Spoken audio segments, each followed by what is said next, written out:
은혜 받은 사람에게는 간증이 있습니다. 저와 여러분들에게는 어떤 간증이 있습니까? 한 통의 전화가 왔습니다. 지 목사, 우리 교회 면접 보러 오세요. 부드러운 목소리였습니다. 담임 목사님에게 전화가 온 것이었습니다. 얼마나 부드러운지요. 왜요? 죄가 급했기 때문에 그렇습니다. 사역지를 간절히 찾고 기도하고 있었을 때였습니다. 하나님의 응답이었습니다. 하나님은 급할 때 급하게 역사를 하십니다. 여러분들 기도하시길 바랍니다. 저와 집사람이 면접을 보러 우리 교회에 처음 와서 후성전에서 목사님이 먼저 보시더니 교회 가서 먼저 기도하고 오세요 그러더라고요. 그래서 기도를 했습니다. 하나님이 은혜를 주셔서 온 교회입니다. 하나님께서 축복하시고 좋은 목사님 만났으니 많은 거 배우고 좋은 성도님 만나고 그리고 하나님 여기서 제가 부교육자로 마지막 사역을 할 수 있도록 은혜를 베풀어 주시옵소서. 이렇게 기도를 했습니다. 그리고 담임 목사님과 함께 면접을 보았습니다. 근데 목사님이 먼저 이만큼 보여주시더라고요. 서류를 보여주면서 많은 원서가 왔는데 내가 지 목사를 부른 것은 다른 것 안 보고 한 교회에서 오래 사역했다는 것, 성실하고 인정받았다는 것 그 하나만 보고서 우리 교회 부른 거야. 우리 교회 좋으니까 오래 사역해. 우리 교회 좋은 교회입니다. 할렐루야. 그대로 됐습니다. 우리 교회가 얼마나 좋은지요. 그때가 2006년 12월 지금 딱 이맘때입니다. 우리 교회는 좋은 교회, 사랑이 넘치는 교회, 은혜가 풍성한 교회. 그래서 제가 14년 동안 여기서 행복하게 사역을 했습니다. 왜 야곱이 라헬을 14년 동안 사랑하면서 수일같이 지냈는지 저는 이제 알겠습니다. 사랑을 받으면요 힘들어도 행복합니다. 할렐루야. 하나님의 사랑을 받고 목사님의 사랑을 받고 특별히 성도님들의 사랑을 받았을 때 저는 행복하게 우리 교회에서 사역을 잘했습니다. 많은 어려움도 있었지만 그때마다 하나님께서는 은혜를 베풀어 주셨습니다. 여러분, 하나님의 은혜가 어떤 뜻입니까? 그레이스입니다. 인간에 대한 하나님의 자발적이고도 제한받지 않는 주권적인 사랑이 바로 하나님의 은혜입니다. 인간의 죄와 무가치함에도 불구하고 그 크신 사랑으로 인해서 사죄의 은총을 베풀어 주시고 생명을 선물로 주신 그 사랑, 그 하나님의 사랑이 바로 하나님의 은혜인 것입니다. 아까 우리 집사님도 하나님의 은혜로 시작해서 하나님의 은혜로 끝이는 것입니다. 우리는 나 같은 죄인 살리신 주님의 은혜 놀라워 찬양할 수밖에 없습니다. 오늘 본문에 나오는 바울 사도도 은혜의 사람이었습니다. 은혜 받은 사람이었습니다. 은혜 받은 사람의 간증이었습니다. 은혜 받은 사람은, 은혜 받은 성도에게는 하나님의 간증이 있습니다. 위대한 사도가 된 것도 하나님의 은혜 때문이었습니다. 고린도전서 15장은 부활장입니다. 바울은 부활하신 예수님을 만났습니다. 저와 여러분들도 예수님을 만났습니다. 그리고 역사적인 예수님을 믿었습니다. 우리 예수님은 역사적이고 사실적이고 팩트인 것입니다. 만나고 믿었습니다. 그럴 때 믿음이 성숙해지는 것입니다. 그리스도 예수께서 성경에서 말씀하신 그대로 우리의 죄를 위해서 십자가에 달려 돌아가셨고 무덤에 묻히셨으며 사흘 만에 다시 살아나셨습니다. 부활하셨습니다. 이것이 복음인 것입니다. 이 복음을 믿으면 생명의 역사가 일어나기 시작합니다. 치유가 일어납니다. 회복이 일어납니다. 기적이 일어납니다. 행복해지는 것입니다. 삶이 변화되는 것입니다. 저주와 사망 권세가 떠나갑니다. 가정이, 나라가, 민족이, 열방이 살아나는 줄 믿으시길 바랍니다. 복음에는 능력이 있는 것입니다. 사도 바울은 사도가 되기에는 자격 미다리의 사람이었습니다. 팔싹둥이 같은 미약한 사람이었고 교회를 회방했으며 핍박하고 폭행을 일삼았던 죄인의 우두머리라고 고백합니다. 그러나 우리에게는 그러나의 은혜가 있는 것입니다. 그러나 나의 나 된 것은 하나님의 은혜로 된 것이니 내게 주신 그의 은혜가 헛되지 아니하여 내가 모든 사도보다 더 많이 수고하였으나 내가 아니요 오직 나와 함께 하신 하나님의 은혜로다. 나와 함께 하신 하나님의 은혜인 것입니다. 우리는 자격 없고 부족하여도 하나님의 은혜만 있으면, 하나님의 은혜를 베풀어 주시면 하나님께 존귀하게 쓰임받는 하나님의 사람이 되는 것입니다. 제가 어떻게 목사가 되었겠습니까? 하나님의 은혜입니다. 그것밖에 설명할 길이 없습니다. 저는 우리 가정이 예수님을 알지 못했습니다. 예수님을 알지 못하는 가정에서 제일 먼저 예수를 믿었습니다. 많은 핍박도 있었습니다. 교회에서 잠을 자면서 새벽 예배를 하고 차량 운행을 하고 인천부터 서울까지 신학교를 갔습니다.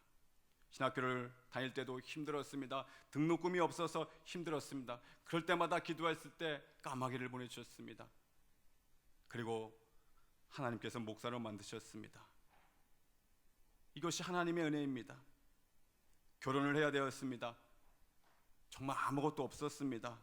근데 선배들이 기도할 때는 조건이 있는데 교회 반주자를 꼬시라는 것입니다. 반주를 찍고서 계속 대시를 하라는 것입니다. 제가 또 말은 잘 듣잖아요. 그래서 저희가 전도사 때 신무했던 교회에서 반주자를 탁 찍었습니다. 그리고 계속적으로 대시를 하는 것입니다. 기도하고 대시하고 기도하고 대시하고. 처음에는 정색을 하고 싫어했습니다. 그러나 여러분, 제가 처음에는 이렇게 차가워 보여도 계속 만나면 따뜻한 남자라는 것을 알게 되는 것입니다. 계속 대시하고 하니까는 하나님의 은혜로 그 반주자가 저에게 넘어온 것입니다. 여기까지도 하나님의 은혜인데 더 큰 문제는 이 반주자의 엄마였습니다. 저는 살다가 그런 강적을 처음 만났습니다. 결사반대인 것입니다. 결사반대 안 된다는 것입니다. 하나님 앞에 기도하는 것입니다. 하나님, 우리 딸 안 돼요. 다른 자매 갖다 붙여주세요. 제가 원하는 것은 다른 자매가 아니라 본인의 딸이었습니다. 정말 몇 년 동안 교회 앞자리에서 반주자의 어머니는 이 결혼은 안 됩니다. 이 결혼 안 됩니다. 저는 저 뒷자리에서 이 결혼 하나님이 하시면 됩니다. 하나님이 하시면 됩니다. 기나긴 기도의 싸움이 시작됐습니다. 3년 정도 그렇게 기도했습니다. 그러나 끝내는 하나님께서 저의 편을 들어주신 것입니다. 여러분, 똑같이 기도하면 누가 기도를 들어주시겠습니까? 누가 더 간절하냐입니다. 누가 더 간절하느냐. 그래서 지금은 두 여인이 저의 목회를 제일 도와주는 첫 사람들이 되었습니다. 여러분, 이것이 하나님의 은혜였습니다. 그리고 저는 결혼을 하면 행복한 줄 알았습니다. 문제가 해결될 줄 알았습니다. 그리고 우리 교회 왔는데 장인어른이 또 암 투병을 하시는 것입니다.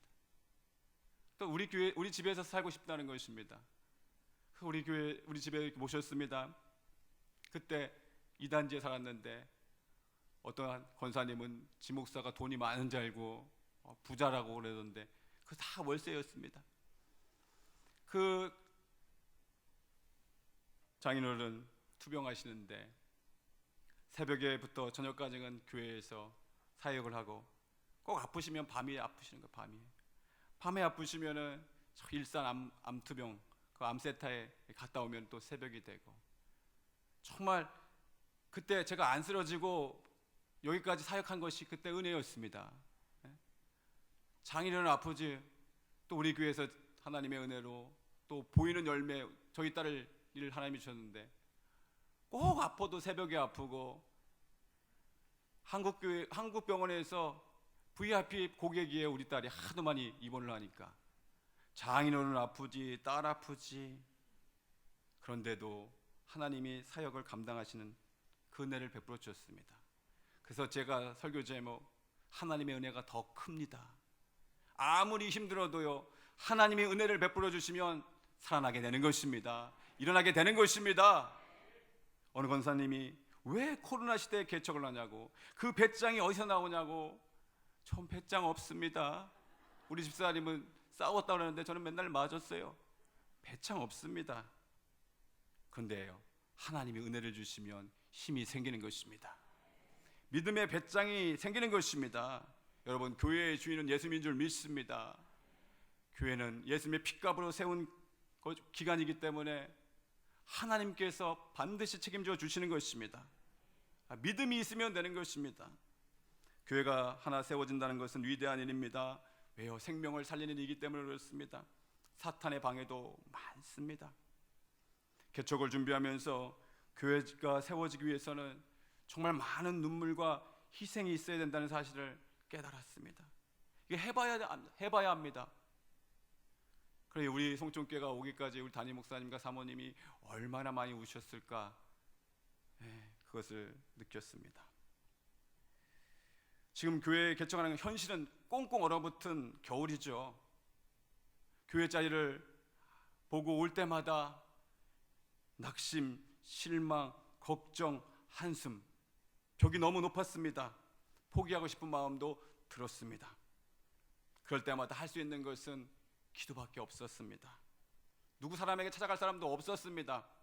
그래서 처음에 저 구성전 너무 좋습니다. 왜? 구성전에는요 기도가 많이 쌓여있는 곳이기 때문에 그렇습니다. 구성전에서 여러분들 기도하면 기도들이 잘 잡힙니다. 많은 분들의 기도가 거기에 쌓여있기 때문에 그렇습니다. 거기 가서 기도를 하는 것입니다. 1시간, 2시간씩 기도합니다. 저는 이번에 개척을 준비하면서 방언 기도가 이렇게 유익하다는 걸 깨달았습니다. 한국말로 기도하면 답답합니다. 하나님이 주신 방언을 가지고 1시간, 2시간씩 방언 기도를 하는 것입니다. 어느 청년이 요즘에 목사님이 기도를 많이 하시는 것 같은데 무슨 일이냐고 저한테 물어봤습니다. 너도 한번 개척 한번 해봐라. 속으로만 말했습니다. 그렇게 기도하며 하나님께서 꼭 은혜를 주십니다. 소망의 빛을 주십니다. 제일 먼저 마음의 평안을 주시는 것입니다. 그리고 만남의 복을 주십니다. 그리고 하나님께서 교회를 허락해 주셨습니다. 영원한 생명의 만나이신 예수님을 만나요. 교회 이름이 만나교회예요. 얼마나 쉽습니까? 제가 지은 게 아니라 우리 집사람이 지은 이름이에요. 우리 만나교회, 여러분들이 기도해 줘야 될 만나교회가 부흥될 수밖에 없는 줄 믿습니다. 왜냐하면요 몇 명만 들어오면 꽉 차요. 할렐루야. 하나님께서 코로나 시대 때 참 은혜스럽게 아담하고 겸손한 교회를 저에게 주셨어요. 금방 부흥될 줄 믿습니다. 현실은 꽁꽁 얼어붙은 마이너스 온도지만 이 하나님의 은혜의 온도는 이 얼어붙은 것도 다 녹여버리시고 거기에 은혜의 강물이 흐르게 하시고 예수의 생명의 열매를 가득하게 채우실 줄 믿습니다. 은혜입니다. 하나님의 은혜만 있으면 어디 가도 우리는 하나님의 능력을 경험할 수 있습니다. 저는 또 개척을 준비하면서 정말 우리 교회가 사랑이 풍성한 교회다, 하나님의 은혜가 정말 가득한 교회다는 것을 체험했습니다. 정말 아버지처럼 큰형님처럼 사랑을 베풀어 주시고 힘들면 우리 목사님 그래요. 나한테 찾아오라고. 나한테 찾아오지 성도님들한테 말하지 말라고. 저 힘들 때 담임 목사님 찾아갔지 성도님들에게 찾아간 적 없습니다. 그런데 성도님들이 먼저 저보고 어디 힘드냐고 아프냐고 막 그러면서 홍삼 사주고 한약 때려주고 막 그러셨지. 우리 목사님 14년 동안 있으면서 제가 목회를 하면서 제일 많이 함께하고 섬겨주시고 또 저를 사랑해 주신 분은 우리 담임 목사님 한 분이십니다. 어제도 차를 타고 가시면서 인테리어는 잘 되고 있느냐고 물어주시고 힘내라고 잘할 거라고 그러면서 지목사가 필요하면 지금까지 내가 했던 설교를 다 줄 테니까 가져가라고. 여러분, 목회자한테 설교는요 평생 의사가 수술했던 칼을 주는 겁니다. 집문서 주는 겁니다. 그렇게 저는 사랑을 받았습니다. 우리 사모님요, 정말 우리 사모님도 항상 볼 때마다 잘 돼가냐고 기도해 주시면서 14년 동안 저는 우리 집사람보다 우리 사모님과 보낸 시간이 더 많습니다. 대한민국 안 가본 데가 없을 정도로 다녔습니다. 저 해남부터 파주, 판문점까지 다녔습니다. 성도님들 신방하느냐고요. 신방.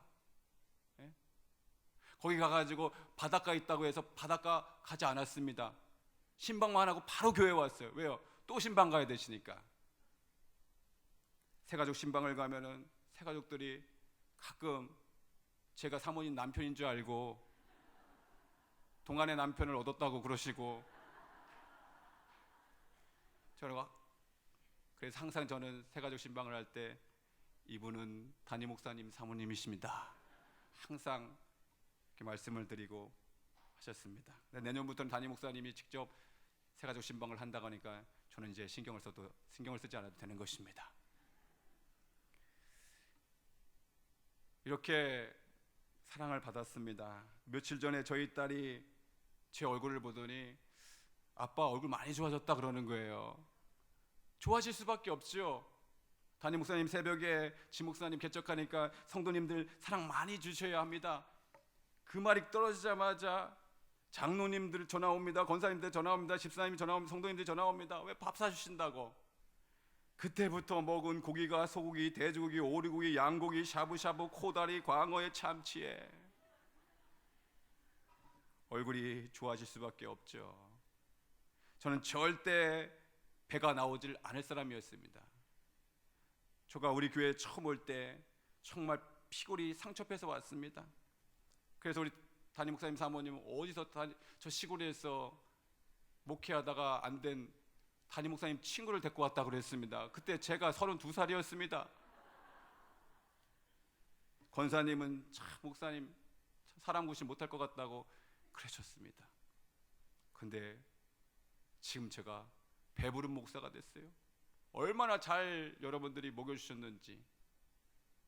배부르고 감사하고 사랑하고 객적 준비한다니까는 또 집사님들이, 장로님들이, 권사님들이 쓰시라고 돈도 주시고, 제가 우리 장로님, 우리 집사님, 하나님 저를 위해서 감동을 주셔서 밥 사주게 해주세요, 이런 기도를 안 했다는 걸 여러분들에게 말씀드리고 싶습니다. 정말 안 했습니다. 하나님이 감동하시고 저를 사랑해 주셔서 그렇게 너무 큰 사랑을 받았습니다. 솔직히 우리 교회 오기 전까지는 그 교회에서 많이 힘들었거든요. 정말 서러워서 울었습니다. 그런데 저는 지금 감사해서 눈물이 나고, 이런 얘기하면 또 눈물이 날까봐 그래서 자꾸만 이렇게 청년들이 운다고 그래가지고 울지 말라고 내가 선글라스 끼고 한다고 그러려고 그랬어요. 제가 너무 큰 사랑을 받고 그 사랑을 힘어도 하나님의 은혜로 개척을 하게 됩니다. 사도 바울은 하나님의 은혜를 받고 평생 복음을 위해 살았습니다. 바울은 복음을 전하다가 많은 어려움과 핍박과 고난을 받았습니다. 복음을 위해서 5,000km나 걸어다니면서 예수 그리스도의 복음을 전했습니다. 복음은 무엇입니까? 유한겔리온입니다. 복된 소식입니다. 기쁜 소식입니다. 승리의 소식입니다. 생명의 소식입니다. 여러분, 복음이 누구십니까? 예수 그리스도가 복음인 것입니다. 이 복음을 만나면 복음을 위해서 살게 되어 있는 것입니다. 예수님을 사랑합니다. 예수님에게 예배합니다. 예수님을 전합니다. 예수님에게 생명을 드리는 삶을 살게 되는 것입니다. 복음을 위해서, 예수 그리스도를 위해서 살아가는 사람이 바로 은혜 받은 사람인 것입니다. 복음을 위해서 사랑하고, 복음을 위해서 보내고, 복음을 위해서 만나고, 복음을 위해서 헌신하고, 복음을 위해서 떠나고, 복음을 위해서 하나님께 나가는 저와 여러분 되시길 예수의 이름으로 축원합니다. 은혜가 임하면 모든 삶 속에 감사가 임하는 것입니다. 감사입니다. 감사. 모든 것이 감사인 것입니다. 사도행전 20장 24절, 내가 달려갈 길과 주 예수께 받은 사명 곧 하나님의 은혜의 복음을 증언하는 일을 마치려 하면은 나의 생명조차 조금도 귀한 것으로 여기지 아니하노라 그랬습니다. 정말 예수님 만나면 내 생명보다 주님의 생명이 귀합니다. 살아도 예수, 죽어도 예수가 되는 것입니다. 왜 개척을 합니까? 죄와 사망으로부터 나를 살리시기 위해서 친히 십자가에서 피 흘려주시고 부활하신 참 하나님이요 참 사람이요 참 복음이신 예수 그리스도를 전하기 위해서 개척을 하는 것입니다. 예수 그리스도의 복음이 증거되는 곳에는 하나님의 은혜가 반드시 임하는 것입니다. 성령님이 임하는 것입니다. 하나님의 은혜가 더 크게 임하는 것입니다. 그래서 어느 때 어딜 가든지 예수 그리스도, 생명의 예수 그리스도 이 복음만 가지고 가면 그곳에 하나님이 역사하시는 줄 믿습니다. 이 하나님의 은혜가 계속적으로 우리 송촌교회, 좋은 교회, 사랑이 많은 교회, 정말 사랑이 많은 교회입니다. 목사님 말은 안 하셔도 속에서부터 사랑이 흘러넘치십니다. 그 사랑으로 여러분들 축복이 더하시기를, 복음을 증거하는 우리 송천교회 되시길 예수님의 이름으로 축원합니다. 마지막 이제 우리 교회에서 설교라고 해서 길게 하면 또 다음에 안 불러주실 것 같아가지고 여기까지 하고요. 제가 우리 결혼을 어렵게 했습니다. 결혼을 어렵게 하고 그 교회에서 한번 특송 한번 하라고 했어요. 그 특송을 이런 찬양을 했습니다. 그때도 참 하면서도 서글펐는데요. 지금은 이제 저 혼자 하면 조금 틀릴 것 같아서 우리 찬양단하고 할 건데요. 한번 같이 나눌 때 아까 우리 집사님 말했던 것처럼 그 찬양이 나의 찬양이 되기를 주님의 이름으로 축원합니다. 지금 이 찬양은 정말 감사의 찬양, 은혜의 찬양, 또 사명을 다지는 찬양, 여러분들이 주신 그 사랑 감사 가지고 복음을 전할 찬양입니다. 그 찬양하고요, 기도하고 담임 목사님 올라오시겠습니다.